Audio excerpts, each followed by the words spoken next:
And it's another Friday. Merry Christmas to everybody. And it's another episode of Speaking for Him with your host, Andrew Gomison. Take it away, Andrew. I'm very grateful to be here. And yes, it is the Friday before Christmas as of the posting of this episode. So I hope that you got your Christmas shopping done and that you are just having some time to relax.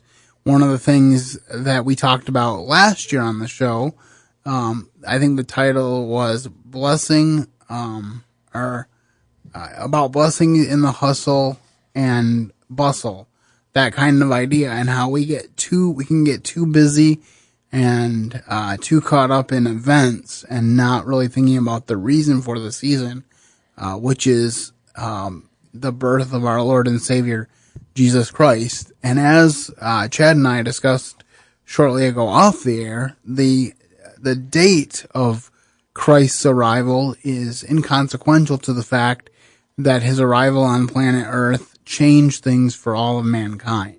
That's right. And so that is the focus that we want to have this holiday season. And this year I thought it would be fun if we would go through the decades and talk a little bit about how Christmas came to be what it is today as we go on. And so we're going to start in the colonies and how that happened. But first, I'm going to have Chad open with our quote of the day. Yes, Virginia, there is a Santa Claus. He exists as certainly as love and generosity and devotion exists. And you know that they abound and give to your life its highest beauty and joy. Alas, how dreary would be the world if there was no Santa Claus. It would be as dreary as if there were no Virginias. Francis P. Church.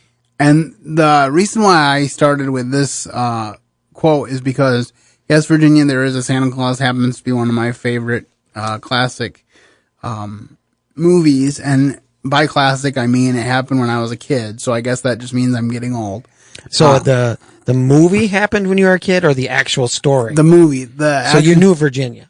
The actual story happened in the early 1900s. So you grew up with Virginia. Not quite. I'm a little young for that, but I enjoyed the movie.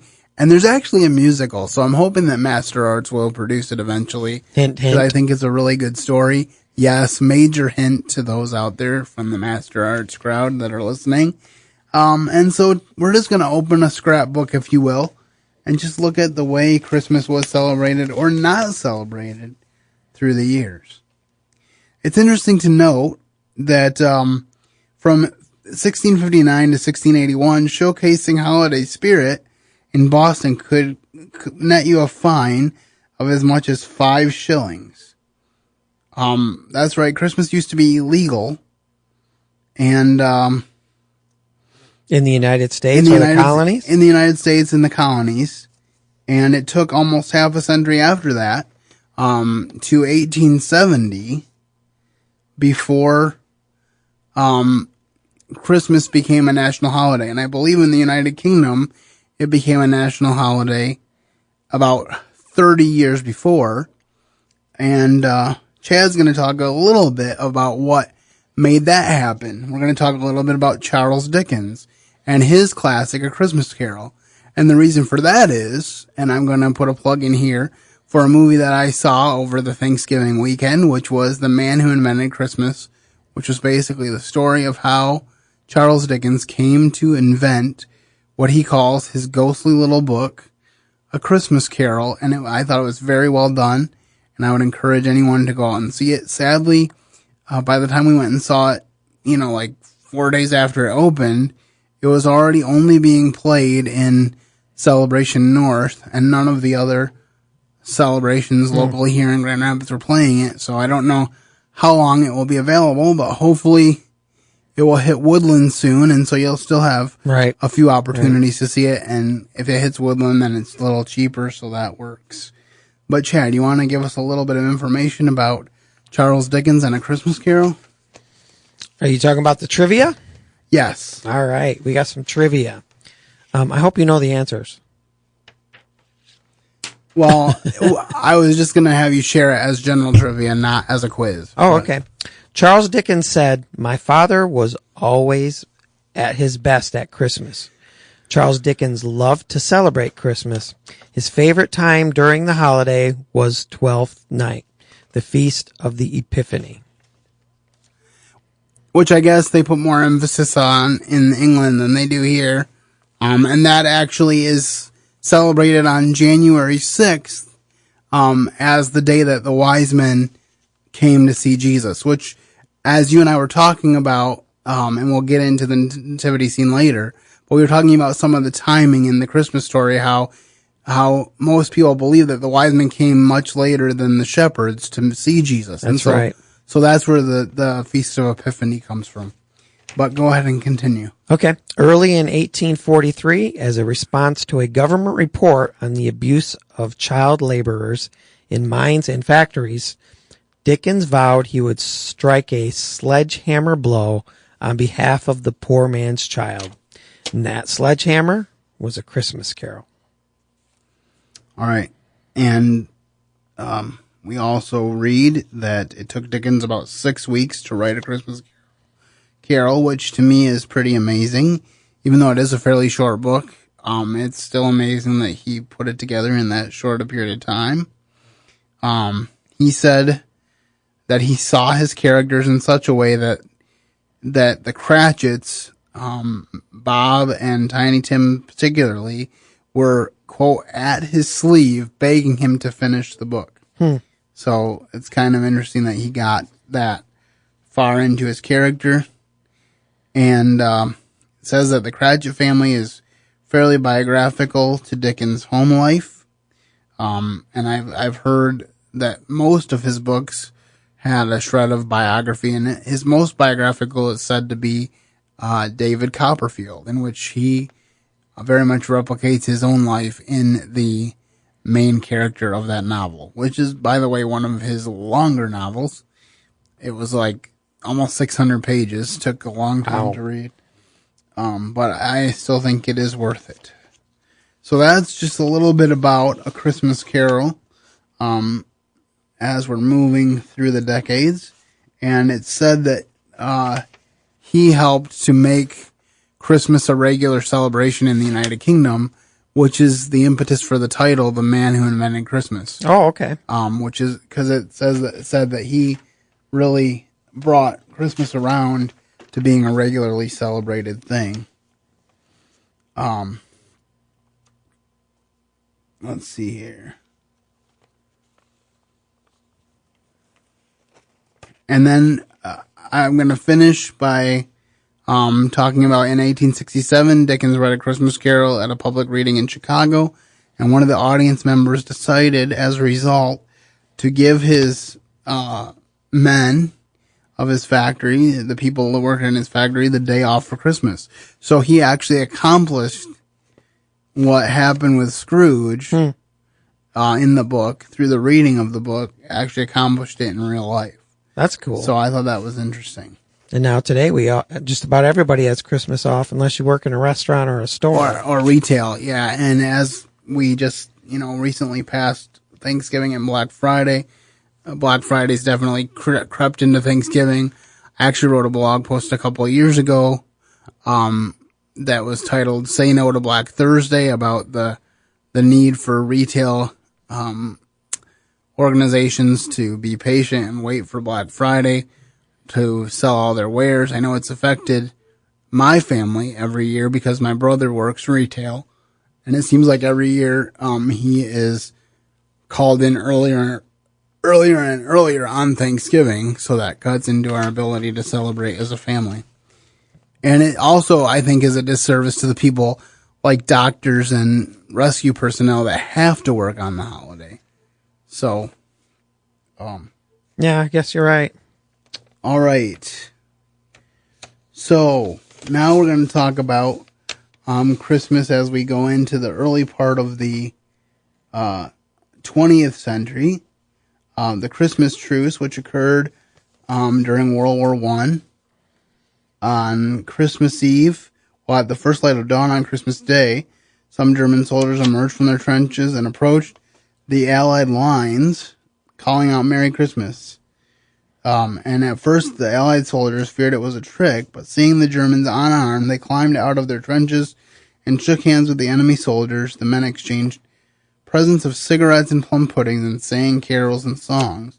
And there is even a documented case of soldiers from opposing sides playing a good-natured game of soccer. And then, shortly thereafter, this one-day truce, they began to once again fight the war that they were so intent on fighting. So it didn't last very long, but it's a very interesting aspect of Christmas through the years. It's kind of a powerful story when you think about it, that how, in spite of the fact that we have governments who really lead us into war, and yet down to the man and his neighbor, we can all get along pretty well. And I think that proved that, because all of a sudden all these troops from two different fronts, they're just being people with each other while the governments are bickering over who's right about what. Yeah, and I think that's so good. And one thing that I think about, and I do struggle, because I mean, obviously there are things that I'm convicted about and I'm never going to change my stance on, things that I believe are particularly biblical. But I have heard it said that one good thing we can do is, before we engage in a protest against someone, to sit down with them, if they are willing, and try to learn their perspective and learn the why. Because you may never agree with the why, but at least you can have an understanding of the why and work with them through it because of that. Because some issues, it's not as simple as just telling someone to stop. Even if it's a sinful behavior, it'd be nice if it was simple enough just to tell somebody to stop. But that's not the way those things work. So sometimes you have to, it helps to understand why someone is on that path. And that is really where the key comes in, to help them get off it as the Lord directs. So I just think that's a pretty key thing. All right. Now we're going to move into Christmas in the 1950s, and Chad has a list of things from the 1950s and 60s, I guess, that are Christmas traditions there, and there's a whole list here. We won't go through all of them, but Chad, can you pick maybe 3 or 4 from that list and give us some of the things that happened during that period? Well, Christmas trees were aluminum. And we see the aluminum tree in A Charlie Brown Christmas. Before he picks his small Charlie Brown tree, they go to look at these aluminum trees, and I remember thinking that was a really weird thing, not even realizing that was common in that era. Mm-hmm. Yeah, isn't it interesting how we pick up on those things and don't even realize what they were until we read about it later. Bubble lights were first introduced to the U.S. market in 1946. These, I'm going to totally shred this word, percolating baubles brought the look of Las Vegas neon and Wurlitzer jukeboxes to the Christmas tree. The tricky part was keeping them upright so that the magic of physics could do the delicate gizmo works. Okay, whoever wrote that is beyond us. Yeah, I'm like, that went right over my head. Like, what? Sure, got it. A couple more that stick out. We missed the notion of the edible Christmas tree. And what goes better with television than popcorn? Oh, yeah. I know there was an era, and I guess in the 50s and 60s, when it was common to string popcorn on the tree. Mm-hmm. We never did that. I don't think we've ever put anything edible on our tree except for candy canes. And we could have had a whole segment on the show just on the different flavors of candy canes you can find.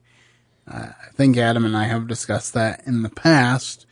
I know he would really dig some bacon flavored candy canes. Because the funny thing is, okay, this is just an aside, is that Adam, who for those who don't know was my previous co-host and executive producer, I talked to him once about how great bacon was, And I thought that I was a lover of bacon, and then I met Adam, and I realized I'm not really a lover of bacon, at least to the level that he is. Right. You're a liker of bacon compared to him. Compared to him. Compared to a lot of people, I would still be considered a lover of bacon, but compared to him, I'm a liker. But that's neither here nor there. And while I'm on the topic of Adam, he will be back in a few weeks. Actually, next week, to tell you the truth, because we're going to wrap up December with a Freeform Friday, because it's a 5 Friday month. So Adam will be back with us. So it'll be Chad and Adam, double producer power that day. So that should be interesting and fun. All right. Moving right along. Now we have, as we've gone through this whole thing, we have gotten up to Christmas today. And I just wanted to share this information from Pew Research survey. They polled 2001 American adults in 2013 and found 8 out of 10 non-Christians celebrate Christmas, which I wonder what it would be today, because now everybody has to have their own holiday and they have to be offended about a bunch of stuff. So I'm just waiting for all the reasons why Christmas is offensive coming up in the next few weeks. And as you listen to this podcast, I guess I shouldn't feel that cynical, but in the place in which we are as a nation, I'm bracing myself. So hopefully I'm wrong. Bite your tongue, Adam. Bite your tongue. But anyway, keep it bit. Yes, I could go off, but I'm not going to. All right, and it says, let's see, with most viewing it as a cultural holiday rather than a religious occasion. And while 96% of Christians celebrate Christmas, only 2/3 of them view it as a religious holiday. In total, 51% of Americans who celebrate Christmas see the holiday as religious, while 1/3 view it as more of a cultural holiday. Now, of course, this only represents the opinions of 2,000 Americans, but it is pretty telling about just exactly how we view Christmas. And there's definitely been a pretty big commercial component brought into Christmas. Right. Now, I want to say a word here, and hopefully we can have a little bit of a discussion too, because Chad hasn't said a whole lot in this episode, but I'd like to get his perspective. Some people say, well, we as Christians shouldn't celebrate Christmas because it comes from pagan origins. I know a friend of mine that I used to go to church with now lives as a Messianic Jew, so he thinks it's okay to celebrate the Jewish holidays, but not the non-Jewish holidays. And so he makes this big thing about that and how we shouldn't celebrate Christmas. But as Chad and I were discussing a little bit before we hit record, I just want to put this out there that if you choose not to celebrate Christmas, that is fine. But for me, myself personally, Christmas has never been a pagan holiday for me. It's Right. always been about the birth of Christ. The first year that I was here, doing the podcast back in 2012, so it's been a while, I did a series of podcasts, and in one of those, I talked about, I believe it was on the History of Christmas episode, I talked about what Christmas was really about. And I played a piece from Peanuts where Linus tells Charlie Brown what Christmas is all about. That's very famous, isn't it? Very big scene. And he reads from Luke chapter 2, and it's become a classic, and they still air it every year, thank goodness. With all the other political correctness, somehow that still sneaks on, which I'm grateful for. And it's interesting that the producers fought Charles Schultz and said, it will never fly, nobody will watch it, and it's still enduring to this day. Not very many TV shows get continuously aired for over 60 years, 50 or 60 years, what that one did. And so I think there's a lot worth celebrating with Christmas. And believe it or not, I even have fun with Santa Claus. I believe you can have fun with Santa Claus without having him overshadow the holiday as a whole. And I actually did do a whole episode on Saint Nick that same year. So if you want to go way back in the archives to episode like 15 or 16, you'll find that episode on Saint Nick, because he was a real guy that did some pretty awesome things Right. in the name of Christ for other people, and he was kind of the germ that created Santa Claus. So, Well, in Dutch, he was called Sinterklaas. yeah. And then as Dutch immigrants came to the United States, it kind of turned into, I guess, Santa Claus from Sinterklaas. Okay, and of course there were things like C. Clement Moore's poem "'Twas the Night Before Christmas" that helped to cement that as a real legend of Christmas. And then of course there's all kinds of movies about him now. Mm-hmm. My favorite would probably be Santa Claus the movie. I love that origin story. It's an old movie from the 60s with Dudley Moore as an elf, but it's worth checking out. It's interesting also to note that Coca-Cola gave us the present day image of Santa Claus, because it was for an ad for Coca-Cola that Santa Claus was first presented as wearing a red suit and having a long beard. That's interesting that you mentioned that, because an ad campaign also gave us something that a lot of us consider extremely synonymous with Christmas today, which is Rudolph the Red-Nosed Reindeer, who was created by Montgomery Ward for one of their ad campaigns. Oh, I didn't know that. In the 1930s. And then Rankin Bass did a series of Rudolph movies, because I know they did Rudolph the Red-Nosed Reindeer, and then they did Rudolph's Shiny New Year. I think there might be one more, but they really cemented Rudolph into the lore of Christmas, because they did such a good job with those claymation specials. Yeah, I think the other one had to do with something with like rejected toys. Oh yeah, that was part of it. The Island of Misfit Toys. Yeah. There we go. Yeah. Yep. So, just some interesting thoughts. Do you have any thoughts on the celebration of Christmas and what it means to you, Chad? Well, what it means to me, of course, I try to emphasize with my kids the birth of Christ. I don't have a problem with Santa Claus. I think he's fun. But I do emphasize the fact that we celebrate Christmas for Christ. We do not celebrate it for Santa Claus. We do not celebrate it for turkey, family, especially family during political years. Mm-hmm. Anyway, the way I see it, Christ redeemed me. I was a sinner, and Christ stepped into my life when I asked him to come into my life, and he saved me. That same God who saved me can save a day. He can redeem a day like he can redeem a person. So even though at one point it can be argued that Christmas was a pagan holiday, I don't see it as a pagan holiday.